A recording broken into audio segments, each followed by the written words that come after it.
What started as a routine promotional interview turned into television's most explosive confrontation when Emma Watson walked off Stephen Colbert's show after the host ambushed her with accusations about faith and politics, leaving audiences stunned and the internet in chaos.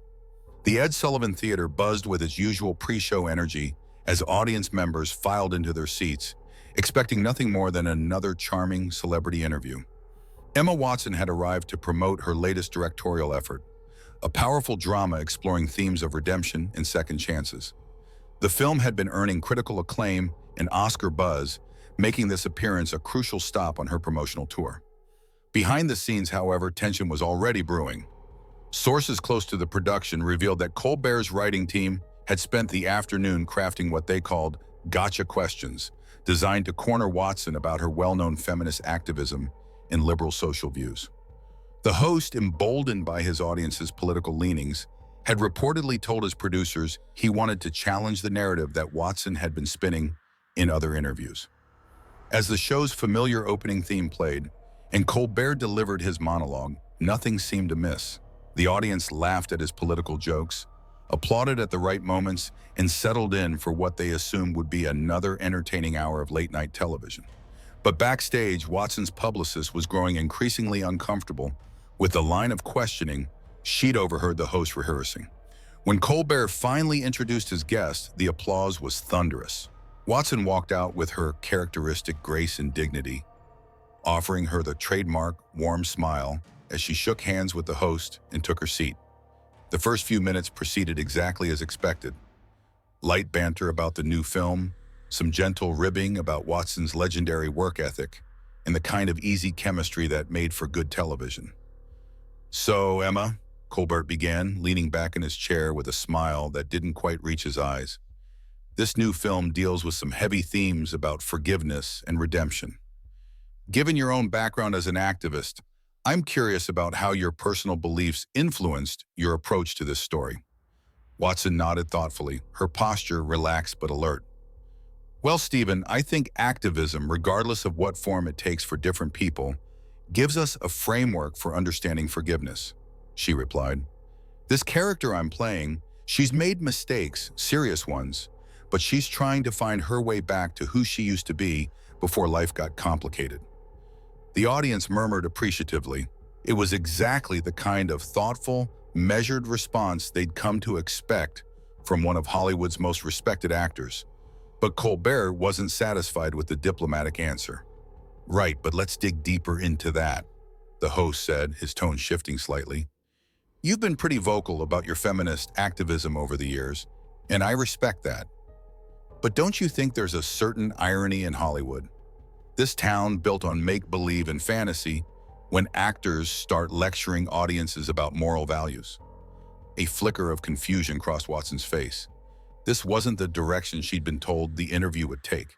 Her publicist, watching from the wings, tensed visibly. "I wouldn't call it lecturing," Watson replied carefully. "I think when you're given a platform, you have a responsibility to be authentic about who you are. I don't preach to anyone, but I'm not going to hide my beliefs either. People can take what resonates with them and leave the rest." Colbert leaned forward, sensing an opening. "But here's what I find interesting, and correct me if I'm wrong," he began. "You've been pretty quiet about some of the more controversial social issues that your activist community has strong opinions on. Trans rights, cancel culture, the role of celebrity in politics. Some might say that's having it both ways, claiming the moral authority of activism without taking the heat for the positions that come with it." The studio fell unusually quiet. This wasn't the playful back and forth that late-night audiences expected. Watson's jaw tightened almost imperceptibly, but her voice remained steady. "I think you might be misunderstanding something fundamental here, Stephen," she said. "My activism teaches me to love people, not to judge them. When I talk about values, I'm talking about treating people with dignity, working hard, taking care of your community. I'm not running for office, and I'm not asking anyone to live by my beliefs." But Colbert wasn't backing down. If anything, Watson's measured response seemed to embolden him. "Come on, though," he said. "You can't tell me that when you go to these rallies, and I know you're a regular rallygoer, that these issues don't come up, that Your fellow activists don't have opinions about trans rights or cancel culture that you either agree with or you don't. The silence itself is a position, isn't it? The camera caught Watson's expression changing. The warm media smile was gone, replaced by something harder, more guarded. "Are you interviewing me about my film?" she asked. "Or are you trying to get me to take political positions so you can have a viral moment?" A nervous laugh rippled through the audience. They could sense the shift in energy, but weren't sure how to react. Colbert, however, seemed energized by the confrontation. "I'm trying to have an honest conversation with someone who has influence in a platform," he insisted. "Look, I admire your work. I think you're one of the greatest actors of our generation. But when you talk about activism and values in interviews, when you make movies about redemption and second chances, don't you think audiences deserve to know where you actually stand on the issues that matter?" Watson set her jaw, her hands gripping the arms of her chair. "The issues that matter to who?" she retorted. "To you, to your audience, or to the millions of people who just want to see a good movie and maybe walk away feeling like the world isn't completely broken?" "To everyone," Colbert shot back. "Look, we live in unprecedented times. Democracy is under attack. Women's rights are being rolled back. LGBTQ+ Americans are facing new forms of discrimination. When someone with your platform stays silent on these issues while claiming moral authority through activism, it raises questions." The tension in the studio was now palpable. Watson's publicist had moved to the edge of the wings, her phone in hand, ready to intervene. The show's producers were exchanging worried glances in the control booth. "Moral authority," Watson's voice rose slightly for the first time. "I never claimed moral authority over anyone. I share my experiences. I talk about what's gotten me through difficult times. And I try to make movies that mean something. But you're sitting here trying to force me into political boxes so you can what? Score points with your audience? Get a clip that goes viral on social media?" Colbert's mask was slipping now, his carefully cultivated persona giving way to something more aggressive.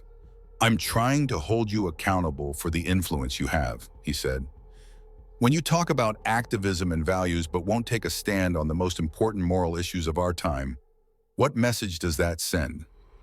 "The message it sends," Watson said, her voice now carrying an edge that made several audience members shift uncomfortably in their seats, "is that maybe, just maybe, a person's relationship with their community and their understanding of right and wrong doesn't have to fit into your political categories. Maybe some of us believe that treating people with respect and dignity is more important than checking the right ideological boxes for late-night television hosts." The studio erupted in scattered, confused applause. Some audience members were clapping enthusiastically, others sat in stunned silence, and a few were clearly uncomfortable with the direction the interview had taken. Colbert's face flushed red. "So you're saying that staying neutral on civil rights issues is treating people with respect?" he challenged. Watson stood up abruptly, her composure finally cracking. "I'm saying that ambushing a guest who came here in good faith to talk about their work, trying to force them into political positions they never agreed to discuss, and then lecturing them about moral responsibility is not treating people with respect." The audience gasped audibly. This was no longer an interview. It was a full-blown confrontation, and everyone in the studio could feel it spiraling out of control. Colbert, realizing he had pushed too far, but unable to back down without losing face, doubled down on his aggressive approach. "Sit down, Emma. We're having a conversation here. This is exactly the kind of deflection I'm talking about. When pressed on real issues, you're making this about me instead of addressing the substance." Watson remained standing, her full 5'5" frame commanding the stage in a way that made Colbert look small behind his desk. "The substance?" she asked. "The substance is that you invited me here under false pretenses. Your people told my team this was about the film. Instead, you're trying to turn me into your political punching bag." The host's voice took on a condescending tone that sent a chill through the studio. "Oh, come on," he said. "You're a public figure worth hundreds of millions of dollars. You can handle a few tough questions. Unless you're telling me that your activism only works when everyone's being nice to you." The low blow hit its mark. Watson's eyes flashed with something dangerous. My activism? You want to talk about my activism? My activism taught me to fight for the underdog, Stephen. But it also taught me not to cast pearls before swine. The insult landed like a physical blow. Colbert's face went from red to white, his jaw dropping open. The audience didn't know whether to gasp or applaud. Some were doing both. Did you just call me a swine on my own show? Colbert's voice was barely controlled, his hands trembling slightly as he gripped his index cards. Watson's voice remained steady, but her words cut deep. I called it like I see it, she said. You're sitting there safe behind your desk, trying to tear down a woman's character for entertainment. What would you call that? The control room was in chaos. The executive producer was frantically signaling to cut to commercial. But Colbert waved him off. He was too far in to stop now, his ego wounded and his judgment clouded by anger. I'll call it journalism, Colbert snapped. I'll call it holding powerful people accountable. You walk around Hollywood playing the moral authority, making movies about redemption while staying silent on the issues that actually affect people's lives. That's not activism. That's cowardice disguised as wisdom. The word cowardice hung in the air like a toxic cloud. Watson took a step closer to the desk, her presence filling the stage. Cowardice? She asked. Let me tell you about cowardice, Stephen. Cowardice is hiding behind comedy when you want to attack someone. Cowardice is using your platform to ambush guests who can't fight back on equal terms. Cowardice is what you're doing right now.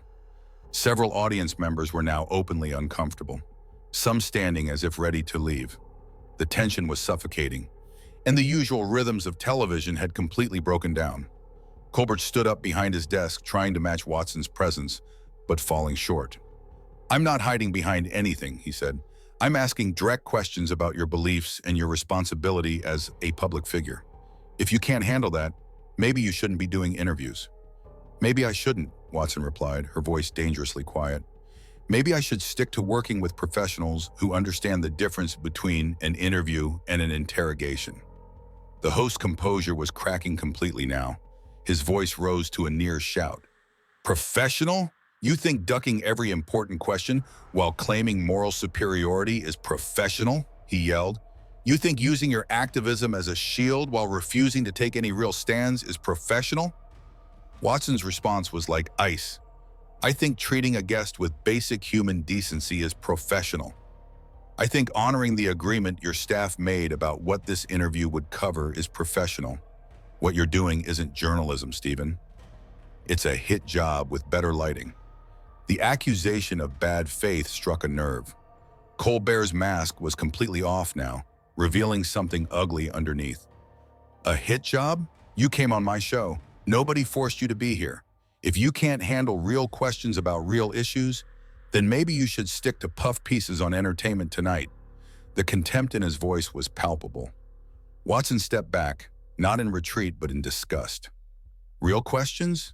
She asked. Is that what you call this? You've spent 15 minutes trying to trap me into political statements that have nothing to do with why I'm here.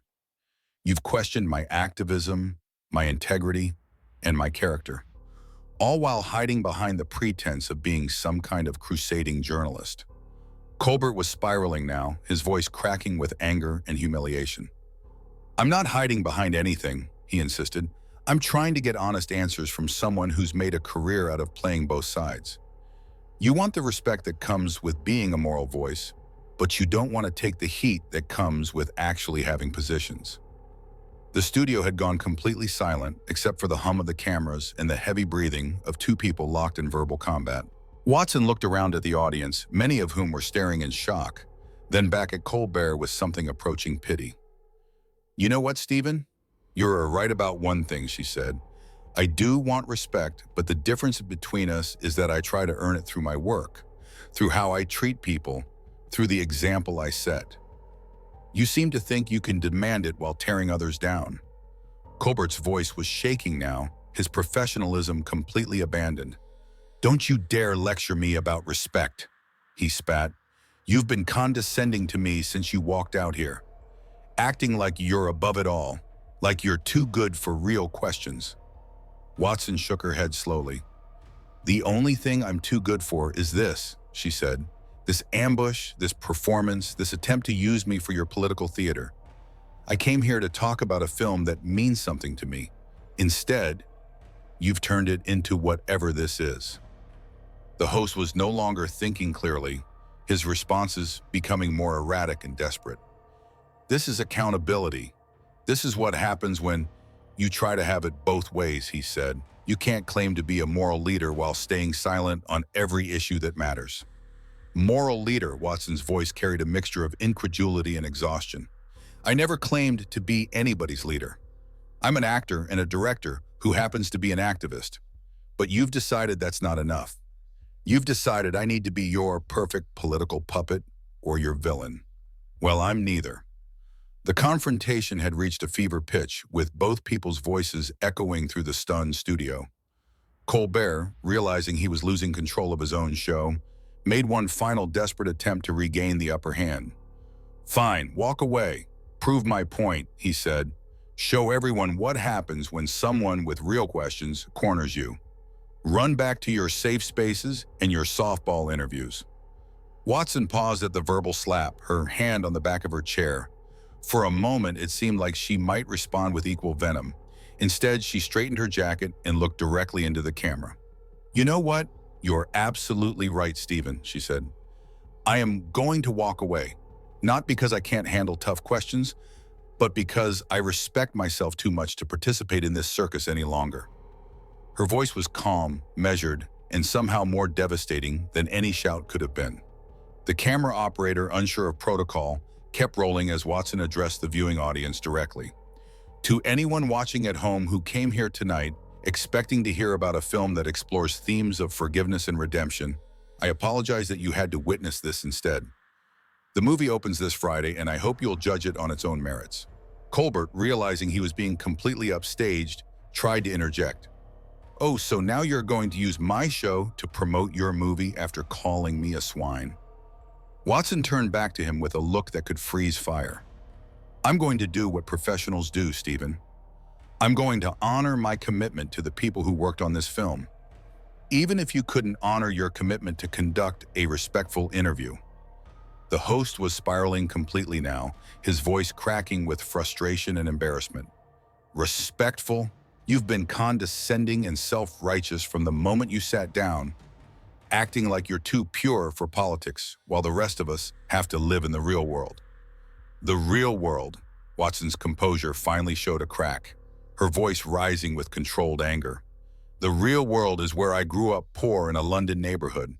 The real world is where I learned that a person's word is their bond.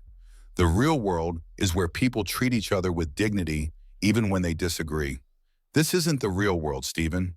This is whatever alternate reality you've created, where ambushing guests passes for courage."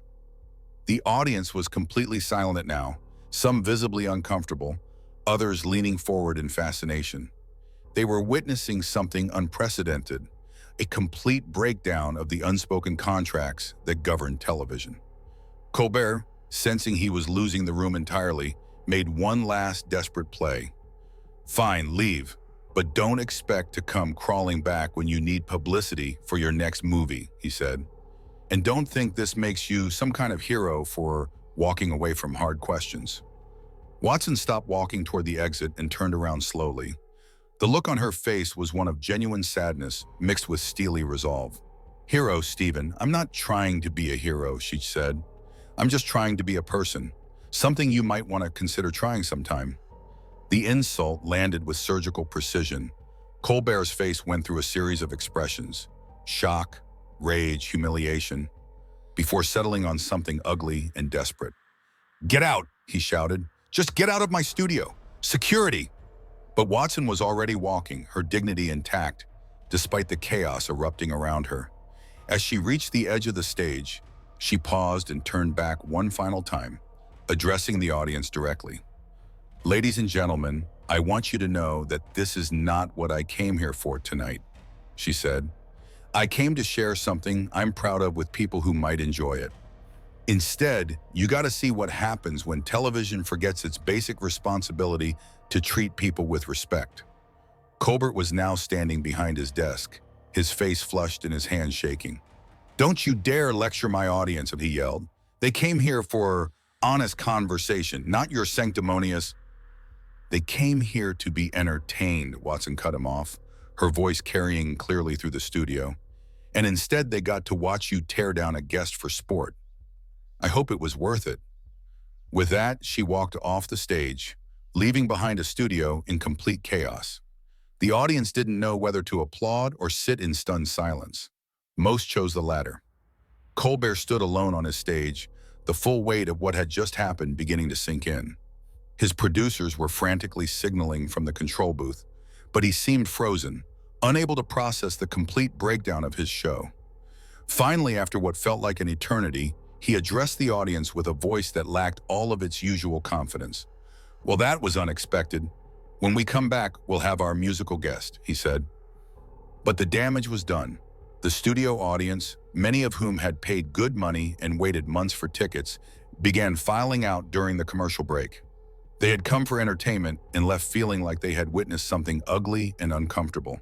Backstage, Watson's team was waiting for her with coats and phones, already buzzing with calls from reporters and publicists. Her longtime agent approached with concern etched on her face. "Emma, I'm so sorry about that," she said. "We had no idea he was planning to." "It's not your fault," Watson said simply, putting on her coat with the same dignity she had maintained throughout the ordeal.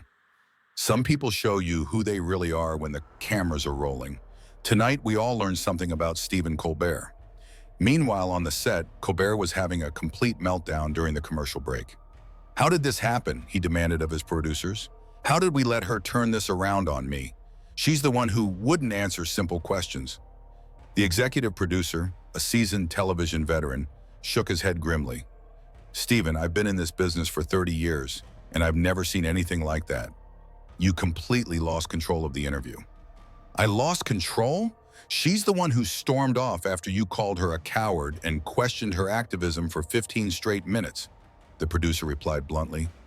"This is going to be a nightmare to clean up." When the show returned from commercial, Colbert attempted to salvage what remained of the broadcast, but his usual charm and wit had abandoned him entirely. His monologue fell flat. His interaction with the musical guest was awkward and stilted, and the energy in the studio never recovered. By the time the show ended, clips of the confrontation were already spreading across social media. The hashtag #EmmaWalksOut began trending within hours, with millions of viewers sharing their reactions to the unprecedented television moment. The next morning brought a reckoning that Colbert had not anticipated. His show's ratings plummeted. Advertisers began expressing concerns, and public opinion had turned decisively against him. Think pieces appeared in major publications questioning his conduct and professionalism. Watson, meanwhile, conducted herself with the same grace she had shown during the confrontation. When asked for comment by reporters, she simply said, "I wish Mr. Colbert well, and I hope he learns from this experience.